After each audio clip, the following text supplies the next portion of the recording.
सो इस वीडियो में हम ग्रॉस एंड नेट के बारे में समझेंगे, फिर ग्रॉस को डीपली समझेंगे एंड देन नेट को समझेंगे एंड देन एक और उसका एग्जाम्पल भी देखेंगे कि क्या एग्जाम्पल है, और साथ साथ एनडीपी, ठीक है, और एनएनपी को भी समझेंगे।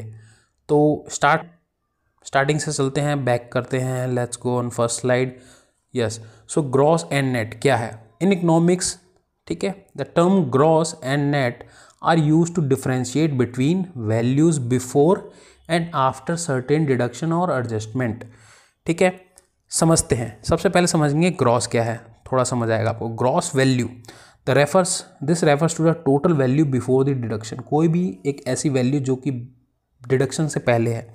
फॉर एग्जांपल के तौर पे टैक्स लगने से पहले या फिर कोई भी और डिडक्शन से पहले उसको टोटल वैल्यू जो भी उसकी कैलकुलेट हो रही है उसे हम ग्रॉस वैल्यू कहते हैं, ठीक है। It represents the sum of all components involve. फिर आ जाता है ग्रॉस इनकम। अब देखो यहाँ थोड़ा सा आपको समझ आएगा डिटेल में।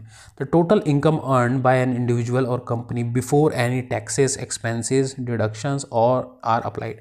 फॉर एग्जाम्पल के तौर पे मान लो कि आपने 50,000 रुपये महीने कमा रहे हो, ठीक है, विदाउट एनी टैक्स, बिना टैक्स पे किए पहले आपने कमा लिए 50,000 रुपये। वैसे तो आजकल टैक्स की उसका जो स्लैब है बढ़ चुका है, बट एग्जाम्पल के तौर पे समझो कि मान लो आप महीने के 50,000 रुपये कमा रहे हो और अभी उस पर टैक्स वगैरह नहीं लगा, तो ये आपकी ग्रॉस इनकम है, ठीक है।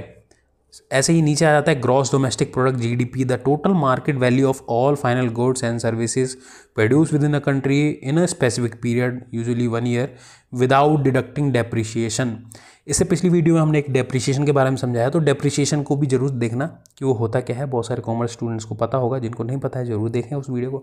सो ये हो जाता है ग्रॉस।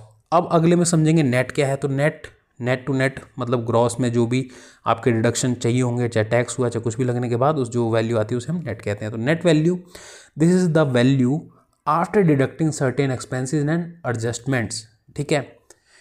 इसमें क्या हो जाता है कि अब यहाँ पे मान लो आपकी नेट इनकम देख लो। सो नेट इनकम में the income that remains after all taxes, tax काटने के बाद, कोई भी खर्चे काटने के बाद एंड डिडक्शन करने के बाद, you have been subtracted from gross income, ठीक है।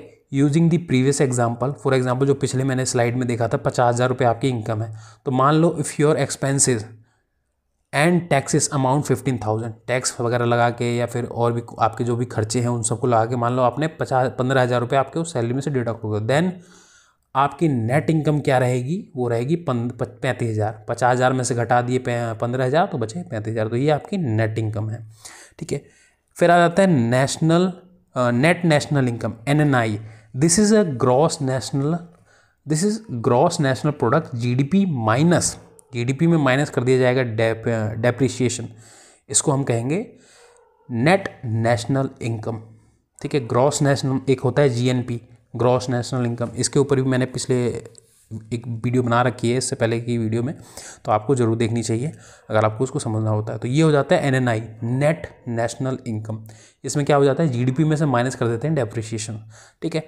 It reflects the net income earn by a country after accounting for the wear and tear of capital goods. जो भी ऐसे एसेट्स, टेंजिबल एसेट्स जिनके ऊपर डेप्रिसिएशन होता है, ज़्यादातर फिजिकल एसेट्स पे ही डेप्रिसिएशन होगा। मान लो कि कोई रोड हो गया, कोई इंफ्रास्ट्रक्चर हो गया, कंट्री लेवल पे बात करेंगे तो ये सारी चीज़ें हो गई मेजरली आपकी।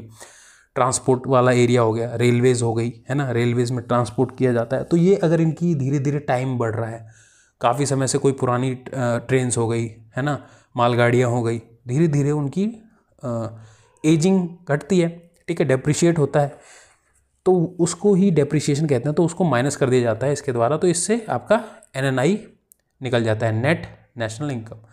आगे चलते हैं, एग्जाम्पल के तौर पे देखते हैं क्या है, थोड़ा इसको ग्रीन कर दूँ मैं, सॉरी चलो रेड करते हैं। If a company has gross revenue of 10 lakh rupees, ठीक है, फॉर एग्जाम्पल के तौर पे मान लो उसकी ग्रॉस इनकम है कंपनी की 10 लाख रुपये, and expenses including taxes, salaries and other cost amount 6 lakh rupees, ठीक है। टैक्सेस, मान लो टैक्स देना है कंपनी को, सैलरीज देनी है, और भी कुछ कुछ कॉस्ट हो गए, कैपिटल एक्सपेंडिचर हो गया, और भी कोई सारे एक्सपेंडिचर हो गए, तो मान लो कुल मिला के 6 लाख हो गया। तो अब नेट इनकम क्या रहेगी, वो रहेगी 4 लाख। 10 लाख में से माइनस कर देंगे 6 लाख, तो आ जाएगा 4 लाख, है ना, तो ये हो गया। Similarly if a countries GDP की बात करें तो मान लो 5 ट्रिलियन है, ठीक है, and the depreciation asset is 1 trillion, मान लो कोई डेप्रिसिएशन, जो भी एसेट्स हैं एक देश के पास, उनकी डेप्रिसिएशन हो रही 1 ट्रिलियन के आसपास, तो नेट क्या हो जाएगा 4 ट्रिलियन। 5 में से 1 को माइनस कर देंगे 4 ट्रिलियन आ जाएगा। अच्छा, तो अब चलते हैं नीचे। नीचे मतलब कहाँ, यहाँ नेट डोमेस्टिक प्रोडक्ट, एनडीपी को समझते हैं। क्या है एनडीपी? इसको कैसे कैलकुलेट किया जाएगा? NDP is equal to gross domestic product मतलब जीडीपी माइनस में डेप्रिसिएशन। ये हो गया इसका एक तरह से फॉर्मूला, समझ लो एनडीपी निकालने का। फिर ऐसे ही नेट नेशनल प्रोडक्ट एनएनपी निकालने का क्या हो जाएगा? GNP, gross national product minus depreciation. Gross national product अगर आपको समझना है या फिर जीडीपी समझना है, इसके ऊपर हमने वीडियोस बना रखी हैं। हमारे इकोनॉमिक प्लेलिस्ट वाले सेक्शन में जाइए यूट्यूब चैनल पे, और वहाँ पे इकोनॉमिक्स वाले प्लेलिस्ट को जरूर ओपन किए। वहाँ पे आपको बहुत सारे डिटेल में आपको सारे के सारे वीडियोस मिल जाएंगे इकोनॉमिक्स के ऊपर। ठीक है, तो आशा करता हूँ इस वीडियो से आपको नेट, ग्रॉस और ये भी जो भी बाकी इसके टर्म्स हैं उनके बारे में समझ आ गया होगा, काफ़ी अच्छी जानकारी मिल गई होगी। तो मिलते हैं अगली वीडियो में, तब तक के लिए नमस्कार।